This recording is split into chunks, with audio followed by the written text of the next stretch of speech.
Selam gençler, nasılsınız bugün? Umarım iyiyizdir. Ben hastaydım ama artık iyileştiğimi düşünüyorum. Zaten yazın kim hasta olur? Gözlüğüm parlayacak. Elimden gelen her şeyi yaptım ama bu parlama olayını yok edemedim. Dolayısıyla böyle yanlara falan bakıyor olabilirim video boyunca. Bugün çok önemli bir şey için toplandık sizinle. Bir senede kazandığım derin üniversite bilgilerimi sizinle paylaşacağım. Çünkü üniversite sezonu geldi ve benim bunun üzerinden prim yapmam lazım. İzleyebileceğiniz bu tarz diğer videoların aksine hani ders çalışından ziyade hayattan nasıl biraz daha zevk alabilirsiniz onu paylaşmak istiyorum sizinle bugün. Çünkü evet hani bir şeyler öğrenmeye gidiyoruz üniversiteye ama sürekli istemediğimiz şeyler yaparsak depresyona gireceğiz. Büyük ihtimalle bana birinci sınıfta olacak şey de bu, çünkü hazırlığa fazla alışmıştım. Umarım dilediğiniz bölümlere yerleşmişsinizdir. Eğer yerleşemediyseniz de bu videoyu artık seneye izlersiniz. Ama çıkmadan önce beğeni bırakabilirsiniz yani. Bu video bazılarınızın kalbini kıracak çünkü üniversiteye çok büyük umutlarla gidiyoruz böyle hani liseden farklı olsun, yeni bir başlangıç olsun falan diye. Ama liseden beri böyle devam eden bir sürü şey olduğunu fark edeceksiniz. Bunları yıkmak sizin elinizde ve ben de bu uğurda size yardımcı olacağım. Video gerçekten gün içerisinde başlayacağım. Sadece bu videoda bahsettiğim şeyleri herkesin relate edemeyeceğinin farkında olduğumu söylemek istiyorum. Şehir dışında okumakla ve yurtta kalmakla ilgili bir sürü şeyden bahsediyor olacağım. Ve hani diğer okullarda işler nasıl işliyor pek bilmiyorum ama ben kendi okulumu baz alıyorum, yani ODTÜ. İlk bahsetmek istediğim nokta yurt arkadaşlarınıza büyük ihtimalle yakın olmayacak oluşunuz. Hani benim yurt arkadaşlarımla bir problemim yok ama kafamızda böyle bir algı var üniversiteye geldiğimiz zaman. Hani filmlerden falan izlediğimiz işte sıkı fıkı best friend olacağız çünkü hani hep beraber yaşıyoruz ve her şeyi birbirimizi paylaşıyoruz falan gibi. Kız yurtlarına nasıl oluyor pek bilmiyorum ama kız arkadaşlarımdan da, yani kız olan arkadaşlarımdan da aldığım bilgilere göre onlar da hani çok herkes aşırı yakın değil yurtlarda. Belirli bir samimiyet düzeni ister istemez oluşuyor çünkü hani beraber yaşıyorsunuz, sorunlarınız falan olduğu zaman ya da birinin davranışı hoşuna gitmediği zaman bunu konuşmak, iletişim kurmak durumundasınız. Ama hani lisede nasıl ilk gördüğünüz insana yapışmadınız ya da lisedeki ilk arkadaşınızla nasıl şu anda görüşmüyorsanız yine burada da öyle acele etmeye, ilk gördüğünüz insanla yakın arkadaş olmaya gerek yok. Çünkü zaten büyük ihtimalle olmayacaksınız. Farklı hayatlarınız var. Onların başka çevresi olacak, sizin başka çevreniz olacak. İlk geldiğimizde kampüse arkadaş için çok umutsuz oluyoruz ve ilk böyle her fırsata atlıyoruz falan ama hani bir yerden sonra yemekhane sırasında bile yakın arkadaş edinebileceğinizi göreceksiniz. Ne bileyim kütüphanede çalışma arkadaşı bulacaksınız. Topluluktan başka arkadaşlarınız olacak. Ya da mesela Instagram'da falan denk geleceksiniz. Hani bio'lara yazıyoruz ya işte okul isimlerini. Sosyal medya arkadaşlıkları çok değiştirdi. Sanırım bu konuda söylenecek başka şey yok. Liseden tanıdığınız ya da tanımadığınız ama adını bildiğiniz insanlara sırf aşina bir suratları var diye atlamayın. Lisede yakın değilseniz yakın olmamanızın bir sebebi vardı ve o sebep henüz değişmedi. Hani şimdi artık mesela şehir dışında bir okulda beraber okuyacaksınız ve bir gün hani sen de mi bilmem ne okulunu kazandın gibi bir mesaja uyanıyorsunuz. Ondan sonra işte böyle görüşmeler, ilk hafta okul işlerini beraber halletmeler başlıyor. Bir iki hafta sonunda da herkes gerçekten anlaşabildiği insanları buluyor ve böyle dağılıyorlar. Bu arkadaşlıkta sessizce ve bir daha açılmamak üzere sonlanıyor. Demek istediğim şey yani vaktinizi boşa harcamayın bence. Bahsetmek istediğim başka bir konu, üniversite deneyimini yaşamanızı istemem. Sonuçta bu videoyu izleyen çoğunluk ilk defa ailesinden uzakta olacak ve hayatta kalmak için çaba harcaması gerekecek. Çünkü hani önünüze yemek koyan biri yok artık etrafınızda. Ve hani diğer işlerinizi de kendiniz hallediyorsunuz. Ne bileyim fatura ödüyorsunuz. İşte o hastane randevunuzu kendiniz alıyorsunuz sonuçta. Yani almıyorsanız da tabii ki yargılamıyorum ama üniversite güzel bir şey. Dengeli yaşadığınız sürece sağlığınız önemli. Kendinize dikkat etmelisiniz. Hazırlık okuyacaksanız hele genelde bir sene boyunca işte ya ne insanları ne yani dersleri pek takıyorsunuz ve kafanızın estiği gibi yaşıyorsunuz. Hani yarın yokmuşçasına. Sonra ay sonu geliyor ve 3 lirayla böyle 3 gün geçirmeniz falan gerekiyor.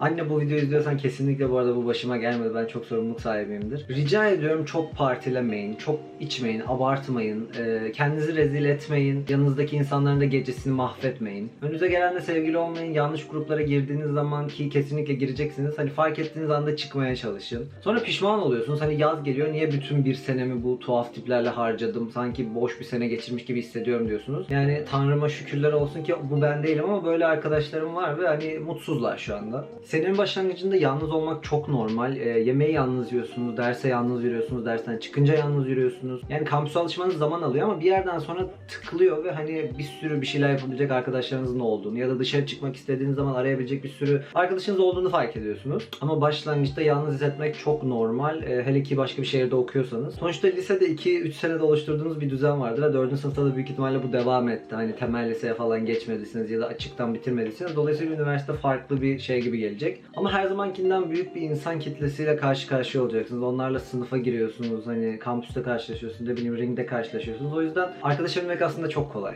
Yardım istemekten çekinmeyin. Kimse ilk seferinde başarıyla yurt parasını yatıramadı mesela. Ya da ne bileyim ders seçimleri falan çok zor oluyor. Yani millet bununla ilgili ayrı videolar falan çekiyor. Nasıl ders seçilir diye. Kimse size gülmeyecektir. Utanılacak bir şey de değil yani. Arkadaşınız değilse bile üst sınıflardan bunu bildiğini düşündüğünüz birine gidip hani ben birinci sınıfım şunu bunu yapmam lazım. Hani nereye gitmem gerektiğini söyler misin? Ya da ne yapmam, kiminle konuşmam gerektiğini söyler misin? İşte üniversite bağı, üniversite ruhu bu şekilde oluşur bence. Üniversitenin ilk senesinde kesinlikle paranız olmayacak. Hele ki şehir dışında, aileden uzakta okuyorsanız. Mesela mühendislik okuyorsunuz. Hani hepiniz mezun olunca CEO olacaksınız yani süper ama o CEO olmadan önce öyle bir fakirlik çekiyorsunuz ki aslında. Çünkü daha önce hani bütçe planlaması yapmak durumunda kalmadınız. İlk defa başınıza geliyor. Ve ben bunun hani aldığınız meblağıyla, ayda aldığınız meblağıyla alakası olduğunu da düşünmüyorum. Çünkü çok alan da var, az alan da var atıyorum etrafımda ve ay sonunda herkesin durumu aynı oluyor. Yani kın kanat geçinmeye başlıyorlar.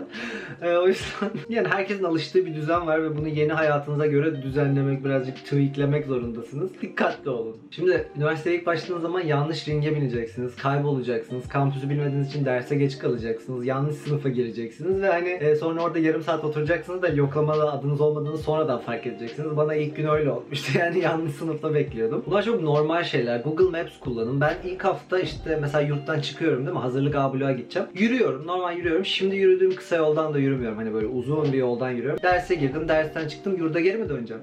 Yurda bir türlü geri dönemiyorum arkadaşlar. Böyle batı yurtlara falan çıkıyorum. ODTÜ'de işte iki yurt kısmı var işte. Doğu yurtlar, batı yurtlar.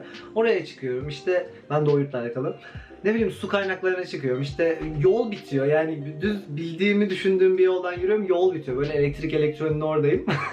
Böyle anlarda Google Maps benim imdadıma yetişti. Size de yardımcı olacaktım. İlk sene mutlaka kilo alacaksınız. Buna Amerika'da Freshman 15 diyorlar. Çünkü birinci sınıflar ortalama 15 pound kilo alıyorlarmış. Kesinlikle gerçek. Bu sağlıklı yediğinizi düşünüyorsunuz mesela. Her zamankinden daha aktif olduğunuzu, işte sosyal ortamlara gittiğinizi, sürekli dersten, işte kampüste oradan oraya yürüdüğünüzü düşünüyorsunuz ama aslında öyle olmuyor. Çünkü hazır yemeğe çok alışıyorsunuz. İşte ne bileyim kampüste bir şeyler mi yesek, işte yemek sepetidir, ne bileyim arkadaşlarınızla oturmaya gideceksiniz, belki bir şeyler içeceksiniz, orada çereze abanıyorsunuz falan. Çok dert edilecek bir şey değil. Hani bünye alışınca yeniden normale dönüyorsunuz ama uyarımı yapayım ben. Yurtta kalacak arkadaşlara sesleniyorum şu anda. Çok eşya getirmeyin. Özellikle kıyafet adına. Ben az getirdiğimi düşünmüştüm ama işte Kasım'da kışlıklar, sonra Mart'ta tekrar yazlıklar falan deyince sonra sığamadım. Zaten siz de sığamayacaksınız mutlaka ve sonra bırakırken sıkıntı oluyor. Çünkü ne bileyim uçaktır, trendir o kadar bavul almıyor, götüremiyorsunuz. Emanet eşya bırakacaksınız seneye tekrar gittiğinizde orada kullanmak için ama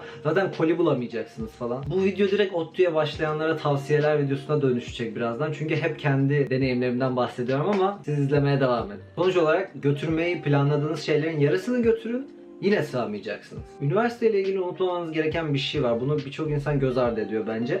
Lisedeyken sınıf birincisi falan olabilirsiniz ya da okul birincisi ama zaten Türkiye'nin en iyileri var etrafınızda ve bölüm arkadaşlarınızla çoğunuz zaten hemen hemen aynı seviyedesiniz akademik olarak.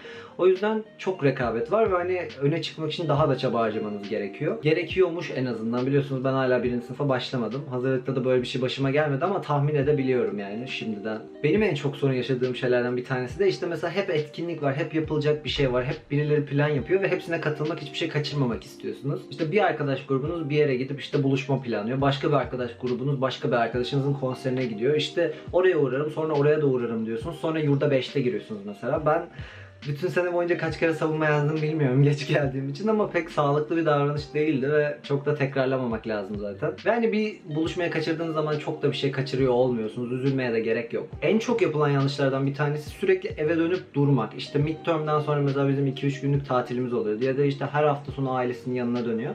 O zaman tabii ki yalnız kalırsın. Yani sonuçta kampüste vakit geçirdikçe, farklı gruplara girdikçe gerçek bağlar kuruyorsunuz ve hani zaman geçirmezsen orada sürekli işte ailenin yanına, ne bileyim arkadaşlarının yanına, seni seven insanların olduğu şehre geri dönüp durursan zaten hem birazcık kendine güvenin azalıyor hem de yani arkadaşsız kalıyorsun. O yüzden öyle şeylere hiç girmeyin yani. Bence hatta okul başladıktan sonra Bir ay boyunca ne olursa olsun hiçbir yere gitmeyin. Kampüsü tanımaya çalışın, arkadaşlarınızı tanımaya çalışın.